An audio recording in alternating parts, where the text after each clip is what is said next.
16 जून 1822 को महाराजा रणजीत सिंह ने गुलाब सिंह को जम्मू कश्मीर का राजा बनाया।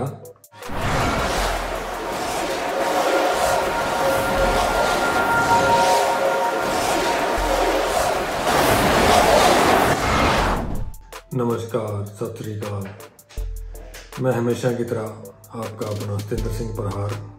आज के एपिसोड में मैं एक इतिहास का ऐसा पन्ना लेके आया हूँ जो एक फौजी का है, एक ब्रिगेडियर का है, जिसकी वजह से ये माना जाता है कि अगर वो नहीं होते तो आज जो जम्मू कश्मीर हमारे भारत का हिस्सा है वो भारत का हिस्सा नहीं होता।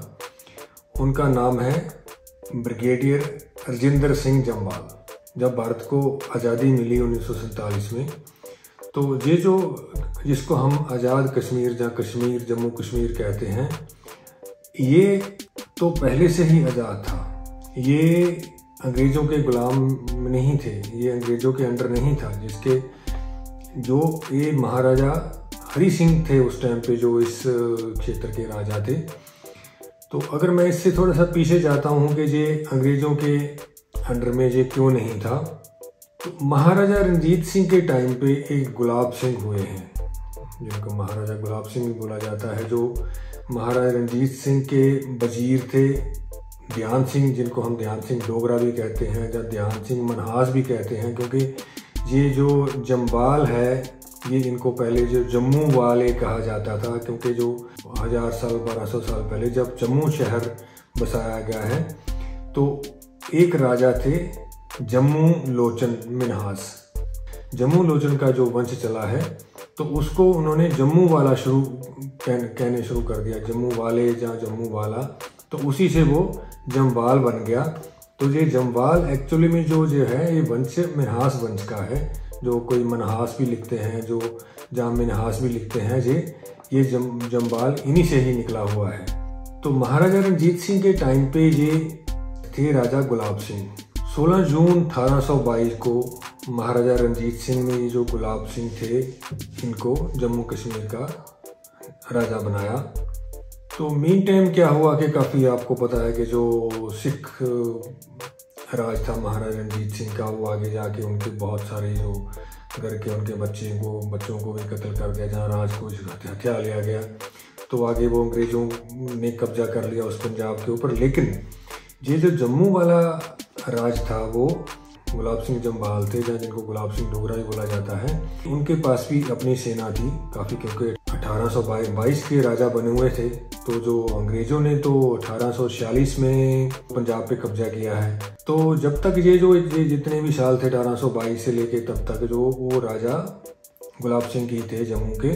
तो जब ये अंग्रेज़ों ने पंजाब जीत लिया, तो जम्मू भी उसका हिस्सा था। तो जो महाराजा गुलाब सिंह ने 75,000 नानकशाही सिक्के उनको देके ये रीजन खरीद लिया था, जो आजकल जिसको हम जम्मू कश्मीर कहते हैं, और आज़ाद कश्मीर जो पाकिस्तान वाला वो कहते हैं। तो 1857 में गुलाब सिंह की मौत हो गई। तो एक साल पहले ही गुलाब सिंह ने अपने पुत्र रणबीर सिंह को जो राजबाग सौंप दिया। तो जो रणबीर सिंह थे वो राजा रहे 1885 तक। उनकी मौत के बाद जो उनका बेटा था प्रताप सिंह, 1885 में वो गद्दी पर बैठा। जो राजा प्रताप सिंह थे, ये जिन्होंने 1925 तक जम्मू पे राज किया। तो 1925 में जब उनकी मौत हुई, तो उनके जो बेटे थे राजा हरि सिंह, जो 1947 तक जब भारत आज़ाद हुआ तब तक वही राजे थे वहाँ पे। तो जब ये भारत आज़ाद हो गया, भारत और पाकिस्तान दो देश बन गया, जो बांग्लादेश भी था वो पाकिस्तान को दे दिया गया। तो ये जो कश्मीर था, इसके जो कुछ लोग थे, ये लोग आजकल का पाकिस्तान का कश्मीर है, उनमें से काफ़ी लोग थे जो वो कहते कि हम राजा हरि सिंह के अंडर नहीं रहेंगे, हम पाकिस्तान के साथ जाएंगे। लेकिन जो राजा हरि सिंह की सोच थी, वो ये सोच थी कि हम ना पाकिस्तान के साथ जाएंगे ना हिंदुस्तान के साथ जाएंगे, हम अपना आज़ाद देश रखेंगे, आज़ाद कश्मीर। 15 अगस्त 1947 को जब देश आज़ाद हुआ, तो 15 अगस्त 1947 से 3 महीने के बाद फिर वहाँ पे जो पाकिस्तानी लोग थे, जो मुस्लिम थे, उन लोगों ने विद्रोह शुरू कर दिया। जम्मू में भी हुआ, जो आगे इधर मुजफ्फराबाद, गिलगिस्तान, जो पाकिस्तान ऑक्यूपाइड कश्मीर आज जिसको बोलते हैं, उसमें भी विद्रोह शुरू हो गया। जो उनकी जो सेना थी, तो उन्होंने लोगों की सुरक्षा के लिए सारी सेना लगा दी। तो 20-21 अक्टूबर को उनको खबर मिली कि मुजफ्फराबाद में कुछ जो कबायली इकट्ठे हो रहे हैं, उनके साथ कुछ जो पाकिस्तान के एक्स आर्मी वाले हैं वो भी हैं, उनके हथियार भी हैं, और वो श्रीनगर के ऊपर हमला करने जा रहे हैं। अभी जो इनके पास फौज थी वो तो सारी डिप्लॉय होगी, कोई कुछ कहीं कर दी, कोई कहीं। और जो जम्मू में फौज थी उसमें मुसलमान सिपाही थे, उन्होंने विद्रोह कर दिया।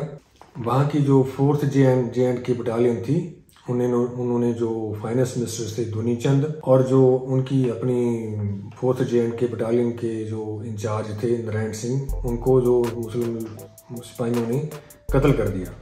तो जब ये खबर मिली महाराजा हरि सिंह को कि वहाँ मुजफ्फराबाद में ये ऐसे ऐसे लोग हैं, वे हथियारों के साथ इकट्ठे हो रहे हैं और वो हमारी राजधानी के ऊपर भी, जम्मू के ऊपर, जहाँ श्रीनगर के ऊपर वो अटैक करेंगे अभी, पहले क्योंकि नज़दीक उनके श्रीनगर था।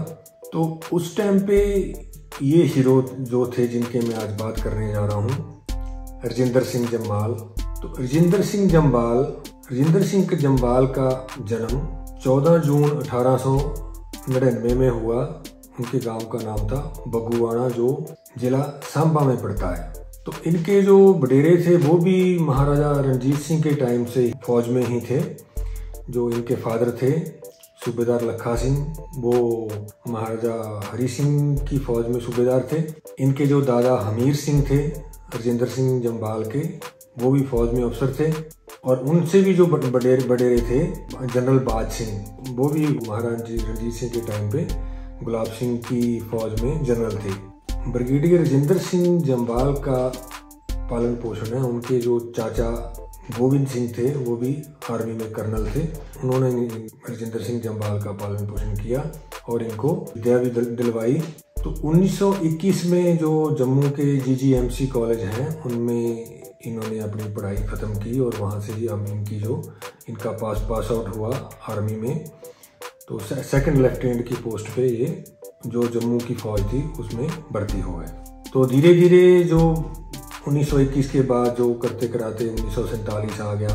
15 अगस्त 1947 को भारत आज़ाद हो गया और 24 सितंबर 1947 को J&K आर्मी के चीफ बना दिए गए। अभी 3 ही महीने गुजरे थे जब कबायलियों ने ये प्लान बना लिया कि हम ये सारा इलाका जीत के इसको पाकिस्तान के साथ मिलाएंगे। हमें ना महाराजा हरि सिंह के अंडर रहना है, ना हमें भारत के साथ रहना है। तो उस टाइम पे जो जितनी सारी फौज थी वो सारी की सारी फौज तो एम्प्लॉय थी। वो कुछ इधर उधर जो लोगों की हेल्प के लिए उन्होंने भेजी हुई थी। तो महाराजा हरि सिंह के जो आसपास जो थोड़ी सी ही फौज रह गई थी। तो 20 और 21 अक्टूबर को उनको पता लगा कि ऐसे ऐसे जो प्लान बन रहा है मुजफ्फराबाद में।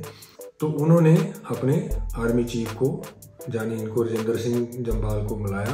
तो इनको बोला कि ऐसी बात है कि हमारी फौज जो सारी इधर उधर डिप्लॉय है, हमारे पास हम इतनी जल्दी इकट्ठा नहीं कर सकते। जहाँ से 32 किलोमीटर दूर जो ये प्लान बन रहा है, वहाँ पे कई हजार लोग इकट्ठे हो रहे हैं और हमारे ऊपर वो कल अटैक करेंगे। तो आप जैसे भी है उनको आपने रोकना है। जब तक मैं भारत सरकार से बात करता हूं तो हम कुछ ना कुछ इसका हल निकालेंगे। जो कुछ भी आपके पास जितने भी सिपाही हैं, जो फौजी हैं, आप वो लेके जाओ और आपको आखिरी सांस और आखिरी गोली तक लड़ना है। तो उसी समय जो उनके पुत्र थे डॉक्टर करण सिंह, वो भी रूम में मौजूद थे। तो उन्होंने एक अपने इंटरव्यू में बताया कि मेरे पिताजी ने ब्रिगेडियर साहब को ऐसे बोला और उन्होंने सिर्फ हाँ में सिर मिलाया और बिना कुछ कहे बाहर चले गए। तो इनों को जल्दी थी कि जल्दी से जल्दी हम जाके उन कबायलियों को जिन्होंने दबा बोलना है, उनको रेडर्स बोला गया है, तो उन रेडर्स को हमने रोकना है। इनको तकरीबन मिले 200 के आसपास सिपाही जो इनके साथ जा सकते थे, जो आसपास सिक्योरिटी पे लगे हुए थे। तो उन्होंने उनको बोला कि ठीक है आप मेरे साथ आओ, गाड़ियाँ पर्सनल गाड़ी अपने लिए उसके साथ जो कराते थे। शाम तक उरी पहुंच गए और रात को मतलब जो 22 और 23 की रात थी, 23 तड़के 2 बजे उरी में पहुंच गए। तो 23 अक्टूबर को जब दिन चढ़ा तो उन्होंने जो प्लान के हिसाब से आगे बढ़ना था, आगे अटैक करना था, तो इन लोगों ने उनको वहां पे रोक दिया। सारा दिन जो इनकी आपस में लड़ाई चलती रही, तो उनको इन्होंने आगे नहीं बढ़ने दिया। बेशक इनके पास 200 से भी कम लोग थे, लेकिन इनको ये पता लग गया कि ठीक है, उनकी गिनती बेशक ज़्यादा है, लेकिन उनके पास कोई बहुत ही अच्छे ज़्यादा बढ़िया हथियार नहीं है, छोटी राइफलें जहाँ गन्ने हैं। तो एक दिन इन्होंने मुकाबला कर लिया, जो 23 तारीख का सारा दिन निकल गया। अभी 24 तारीख को फिर उनके साथ मुकाबला होना था। जब तक 24 तारीख सवेरे इनके पास कैप्टन ज्वाला सिंह 100 लोग जो फौजी और लेके आ गए, तो इनका भी थोड़ा सा हौसला बढ़ा कि हम अभी इनको और रोक सकते हैं। तो 24 तारीख को इनका मुकाबला हुआ, काफ़ी शाम तक होता रहा, लेकिन इनको शाम तक ये पता लग गया कि अभी हम इनका बहुत देर तक मुकाबला नहीं कर सकते। तो इन्होंने अपने मोर्चे पीछे करने का फैसला कर लिया। तो शाम तक ये कोई 4-5 किलोमीटर पीछे आ गए। तो रास्ते में एक नदी पड़ती थी, उसके ऊपर एक पुल था, और आते समय इन्होंने वो पुल उड़ा दिया कि ताकि वो पुल के रास्ते से जल्दी ना आगे बढ़ सकें, तो उनको किसी न किसी तरह से कोई ना कोई बाधा डाली जा सके, तो वो नदी के अंदर से होके आए तो और उनको टाइम लगेगा। तो वैसे ही 24 तारीख को ये पीछे जब हटे हैं, तो कवाली थे, उन्होंने तो आगे बढ़ना ही था, तो वो नदी के रास्ते से आगे बढ़ के आ गए, क्योंकि उनकी क्वांटिटी बहुत थी, गिनती बहुत ज़्यादा थी। वो बेशक थोड़े बहुत मर भी गए थे, लेकिन फिर भी वो बहुत ज़्यादा थे इनके मुकाबले। तो वो किसी न किसी तरह फिर वो आगे बढ़ के आ गए। तो इन्होंने आगे फिर उनको एक दिन के लिए वहीं रोक दिया। तो जब 25 तारीख आई, तो 25 तारीख को ये और पीछे आ गए। एक रास्ते में और पुल पड़ता था, तो इन्होंने वो पुल भी उड़ा दिया, ताकि उनके लिए जो आगे बढ़ने का रास्ता इतना आसान ना हो जाए। तो 26 तारीख को इन्होंने फिर पीछे जाने का इरादा किया कि धीरे धीरे हम पीछे चलते हैं, क्योंकि हम बहुत देर तक एक जगह पे रह के इतना इनका मुकाबला नहीं कर सकते। 26 तारीख को जब ये पीछे हट रहे थे सुबह, तो इनके ऊपर गोलियों की बौछार हो गई। तो उसमें इनका जो ड्राइवर है उसको गोलियां लगी और वो शहीद हो गया। तो ब्रिगेडियर साहब ने गाड़ी खुद चलानी शुरू कर दी, इनको भी गोलियां लगी, ये भी जख्मी हो गए। तो आगे फिर इन्होंने पीछे जहाँ पे देखा कि जहाँ हमारी पोजीशन जो स्ट्रॉन्ग बन सकती है, वहाँ पे रुक के इन्होंने अपनी जो साथ के फौजी थे उनका एक मोर्चा वहाँ लगा दिया। तो उनको बोला कि मैं तो भी क्योंकि इनके तो काफ़ी गोलियाँ लग चुकी थी, तो भाई आप लोगों ने इनको रोक के रखना है।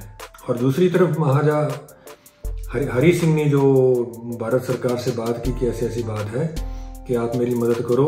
अभी जो इंटरनेशनल लॉ के हिसाब से जो भारत सरकार थी, वो जम्मू कश्मीर सरकार की मदद नहीं कर सकती थी, क्योंकि वो एक अलग देश था। तो अलग देश होने की वजह से उन्होंने बताया कि हम आपकी ऐसे सीधी मदद नहीं कर सकते। तो फिर महाराजा हरी सिंह ने भारत सरकार के साथ एक समझौता किया, जिसको इंस्ट्रूमेंट ऑफ एक्सेशन कहा जाता है। उन्होंने किया कि ठीक है, हम अब इसे भारत का हिस्सा हैं। तो जो 26 तारीख जिस टाइम ये साइन हुआ, उसी टाइम से ही जो भारतीय वायु सेना ने जो भारतीय फौज थी उसको बाई एयर लिफ्ट करके श्रीनगर में जितनी जल्दी हो सकी उनको ड्रॉप किया। 26 तारीख रात को ही वो भारतीय सेना श्रीनगर में पहुंच गई थी। 26 तारीख शाम तक ये जो जितने जाबाज लड़ रहे थे, ब्रिगेडियर हरजिंदर सिंह जम्वाल के साथी, ये सारे के सारे 26 तारीख शाम को शहीद हो गए थे। 27 अक्टूबर 1947 जो सुबह थी, जो भारतीय फौज ने उसकी कमांड संभाल ली और उन्होंने जहाँ तो कबायलियों को मार दिया और बहुत से भाग गए, और फौज जो थी उनको उनके पीछे लग के काफ़ी दूर तक उनको उन्होंने भगा दिया। ये जो ब्रिगेडियर राजेंद्र सिंह थे, इन्होंने बहुत बहादुरी के साथ ये काम किया और एक बहुत अच्छी टेक्निक के साथ ये काम किया, क्योंकि 23, 24, 25, 26 4 दिन उनको 32 किलोमीटर ने आगे बढ़ने दिया। 4 दिन में 32 किलोमीटर क्या, उनको 10-12 किलोमीटर तक आगे नहीं जाने दिया। तो इनकी जो शहादत थी उनको आज भी बहुत से लोग तो भूल गए हैं, लेकिन जम्मू वाले उनको आज भी याद करते हैं। इसलिए उनको इमॉर्टल डोगरा भी कहा जाता है, उनको सेवियर ऑफ जम्मू कश्मीर भी कहा जाता है। 30 अक्टूबर 1949 को उनको महावीर चक्र पोस्टहुमसली प्रदान किया गया, जो कि भारत सरकार की तरफ से पहला महावीर चक्र था। तो अब बारी जम्मू वालों की थी कि उनको याद रखना है तो कैसे रखा जाए। उनका जो गांव जिसका नाम बगुआना था, रजिंदरपुरा रख दिया। जम्मू शहर में एक पार्क का नाम रजिंदर सिंह पार्क रख दिया। 14 जून को उनका जन्म हुआ था और 26 अक्टूबर को उनकी शहीदी हुई थी। दोनों ही दिन आज तक जम्मू वाले दोनों ही दिन मनाते हैं। एक उनका जन्मदिन भी मनाते हैं और शहीदी दिन भी मनाते हैं। एक चौक का नाम ब्रिगेडियर रजिंदर सिंह जम्वाल रखा गया। उनका जो गांव था वो सांबा डिस्ट्रिक्ट में था, सांबा जिले में था, तो वहां के 2 स्कूलों का नाम भी उनके नाम पे रखा गया। श्रीनगर का जो कैंट एरिया है, जहाँ जो फौजी एरिया है, उसमें उनका एक पुतला लगाया गया। 1999 में जो डिफेंस मिनिस्टर थे जॉर्ज फर्नांडिस साहब, तो उन्होंने एक अपने भाषण में कहा था कि ब्रिगेडियर रजिंदर सिंह जम्वाल को महावीर चक्र की बजाय परमवीर चक्र मिलना चाहिए था। जो उन्होंने बहादुरी की है कि उन्होंने एक देश का बहुत बड़ा हिस्सा बचा दिया है। जो 4 दिन उन्होंने जो कबायली थे उनको रोक के रखा, वो एक बहुत टेक्निक और बहुत बहादुरी का काम था। तो बाद में जो भारत सरकार थी उन्होंने उनके नाम पे एक डाक टिकट भी जारी किया। तो ये एक क्षत्रिय राजपूत थे, तो इनकी जो बहादुरी थी ये एक बेमिसाल बहादुरी थी। ऐसे ऐसे जो बहादुर हैं वो कहीं कभी कभी जन्म लेते हैं। क्षत्रिय का तो काम ही यही है कि जैसे भी तैसे जहाँ पे शहीदी की लोड़ पड़े मरते दम तक दुश्मन का मुकाबला करना। तो ये जो रजिंदर सिंह जम्वाल थे, इनको इसीलिए सेवियर ऑफ जम्मू कश्मीर कहा जाता है कि क्योंकि उन्होंने जम्मू कश्मीर को सेव कर दिया। इसलिए आज जम्मू कश्मीर भारत का हिस्सा है। नहीं तो अगर रजिंदर सिंह जम्वाल नहीं होते तो शायद जम्मू कश्मीर आज पाकिस्तान का हिस्सा होता। तो आज के इतिहास के एपिसोड में इतना ही। अगली बारी एक नया इतिहास, एक नया योद्धा लेके आऊंगा। धन्यवाद आप सबका। आपका अपना सतिंदर सिंह परहार।